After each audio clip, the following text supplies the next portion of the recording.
देखो आज के वीडियो में मैं आपको बताऊंगा जिस प्रकार एक गाड़ी को चलाने के लिए ईंधन की जरूरत होती है, ठीक है, एक इंसान को जीवित रहने के लिए खाने पीने की जरूरत होती है, उसी प्रकार मार्केट को चलाने के लिए लिक्विडिटी की जरूरत होती है। लिक्विडिटी को ही मार्केट का फ्यूल कहा जाता है। और आज मैं इस लिक्विडिटी को बिल्कुल बेसिक से लेके एडवांस लेवल तक का आपको स्टेप बाय स्टेप समझाने वाला हूं, तो वीडियो को पूरे ध्यान से देखना। तो चलिए वीडियो को शुरू करते हैं। वीडियो शुरू करने से पहले अगर आप चैनल पर पहली बार आए तो चैनल को सब्सक्राइब कर लेना और साथ ही वीडियो अच्छा लगता है तो वीडियो को लाइक भी कर देना। तो देखो आपने साइंस में लिक्विड पढ़ा होगा, ठीक है, आपने लिक्विड पढ़ा होगा। इसका मतलब क्या होता था, आप पढ़ा आपने सिंपल बात में तरल या फिर द्रव्य, कुछ ऐसा नाम इसको देते थे, ठीक है।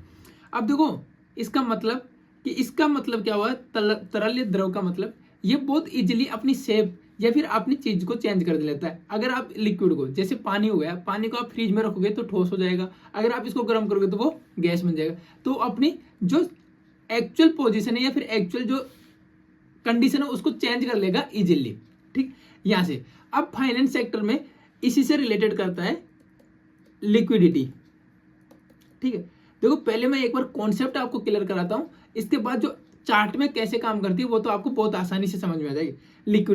लिक्विडिटी का मतलब समझ में आ गया कि कुछ ऐसा इंस्ट्रूमेंट है, कुछ ऐसी चीज है जो अपने पोजीशन को चेंज करता है जिस प्रकार वो करता है, ठीक है। अब देखो यहाँ पे एग्जाम्पल से और अच्छे से समझाता हूं मैं आपको। मान लीजिए आपके पास 20 लाख रुपए हैं।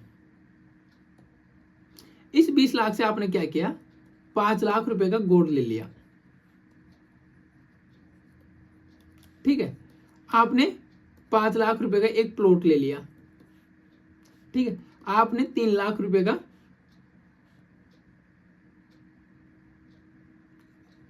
म्यूचुअल फंड का ले लिया, ठीक है। और आपने 5 लाख रुपए का कार खरीद ली मान लीजिए, और आपके पास 2 लाख रुपए कैश पड़ा है अभी, ठीक है। अब देखो आपके पास अगर मान लीजिए आपको अचानक पैसे की जरूरत पड़ जाए, ठीक है, तो आपके पास सबसे पहला ऑप्शन क्या है, आपके पास सब एसेट है, आप सबके द्वारा पैसे ला सकते हो। आप 5 लाख के गोल्ड को बेच के पैसे ला सकते हो, आप प्लॉट को बेच के भी ला सकते हो, और आप म्यूचुअल फंड को बेच के ला सकते हो, कार को बेच दोगे, और कैश तो आपके पास कैश है ही। और मान लीजिए आपको 2 लाख रुपए की जरूरत पड़ गई, तो सबसे इजी जो आपको मान लीजिए कुछ खरीदना है, तो आप 2 लाख रुपए को देके सबसे इजी है जो केस पड़ा आपके पास, उसको देके उस प्रोडक्ट को या उस चीज को खरीद सकते हो। तो ये हो गया लिक्विडिटी, ठीक है, यानी कि आपके पास केस है। अब अगर आप मान लो गोल्ड को खरीद बेचने जाओगे उसमें भी टाइम लगेगा, प्लॉट को बेच सकते हो पर टाइम। अब मान लीजिए गोल्ड और प्लॉट, यहाँ पे एक एग्जांपल और देख लो, आपको मैं गोल्ड और प्लॉट, ठीक है, इन दोनों में से आप मुझे बताओ कौन ज्यादा लिक्विड है, ठीक है। गोल्ड और प्लॉट, जो जमीन का प्लॉट है उसमें से कौन सा ज्यादा लिक्विड है। देखो प्लॉट कहीं जहां भी कंडीशन है, जहां भी प्लॉट है उसको आपको वहीं बेचना होगा, जहां पे है वहीं पे सेल करना होगा, ठीक है। गोल्ड को आप 1 दिन में जाकर 2 दिन में जाकर कोई भी शॉप पर आप जाकर बेच सकते हो, पर यहाँ पे प्लॉट को आप उठाकर ले जाकर दे नहीं सकते, तो यहाँ पे ज्यादा लिक्विड गया हुआ गोल्ड, ठीक है। अगर आपके पास कैश ही है तो कैश सबसे ज्यादा अच्छा लिक्विड होता है, ठीक। अब हम समझेंगे कि ट्रेडिंग में और लिक्विडिटी क्या होती है। ये आपको लिक्विडिटी का मतलब समझ में आ गया, रिटेलर्स का स्टॉप लॉस, बस इतना सा समझना। इसके बाद मैं आपको सब चीजें समझा दूं। अगर मैंने अभी ऊपर ये रेजिस्टेंस ड्रॉ कर दिया, ठीक है, और नीचे ये सपोर्ट ड्रॉ कर दिया, अब यहाँ पे एक चीज हो, बिल्कुल सिंपल चीजों में, मार्केट यहाँ से आ रहा है वापस नीचे आ रहा है, मार्केट वहां पे यहाँ से आ रहा है वापस नीचे आ रहा है, ठीक है। फिर मार्केट बीच बीच में भी मार्केट यहाँ से आया नीचे आ गया, मार्केट यहाँ से नीचे आ गया, मार्केट यहाँ से नीचे आ गया, और मार्केट इस लेवल से बार बार बाउंस बैक कर रहा है, ठीक है। इसका मतलब क्या हो रहा है कि यहाँ तो कोई खरीदार बैठा है, मतलब यहाँ पे बायर्स हैं, समझो इस लेवल पे बायर्स हैं, जो यहाँ से प्राइस ऊपर जा रहा है, यानी कोई खरीद रहा है तब प्राइस ऊपर जा रहा है। अब देखो यहाँ पे सेलर्स थे,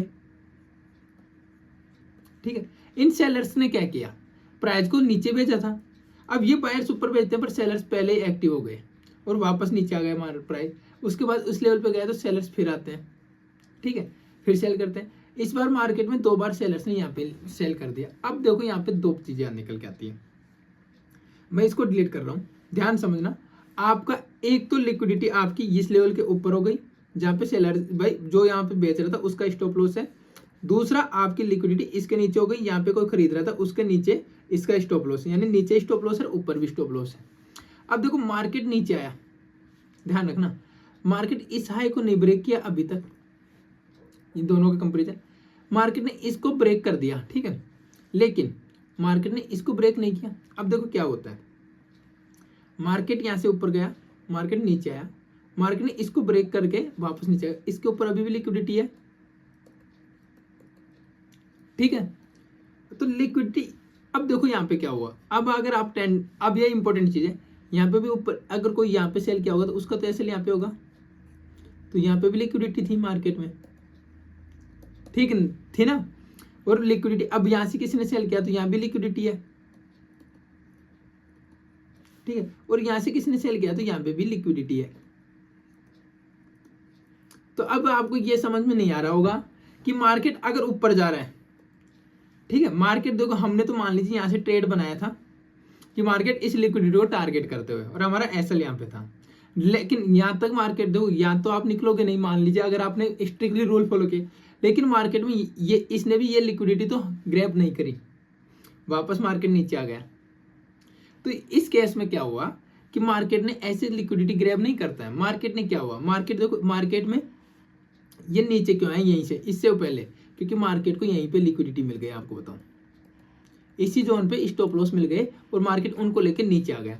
अब ये अगर ये लिक्विडिटी थी और एक लिक्विडिटी ये थी, समझना, तो ये वाली लिक्विडिटी हो गई हमारी IRL, इंटरनल रेंज लिक्विडिटी। अब ये बाहर की साइड रह गई, थोड़ा ऊपर रह गई, तो इसको बोलती है अपन एक्सटर्नल रेंज लिक्विडिटी, ठीक है।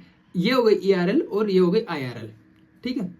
अब मार्केट ने क्या किया, मार्केट नीचे लिक्विडिटी है बायर्स की, और देखो यहाँ पे एक चीज और दिखाता हूँ, अब मार्केट में यहाँ पे लिक्विडिटी है, यहाँ पे लिक्विडिटी है, तो मार्केट क्या कर सकता है, मार्केट इन दोनों के बीच में कहीं आकर वापस नीचे आ सकता है, या फिर मार्केट इसकी लिक्विडिटी को लेने ऊपर आ सकता है, इसकी लिक्विडिटी इसकी लिक्विडिटी, क्योंकि हाई टाइम फ्रेम पे अगर आप देख रहे हो 4 और टाइम फ्रेम पे, तो ऊपर यहाँ पे बहुत सफिशिएंट अमाउंट में यहाँ पे लिक्विडिटी बची हुई है, समझ रहे हो।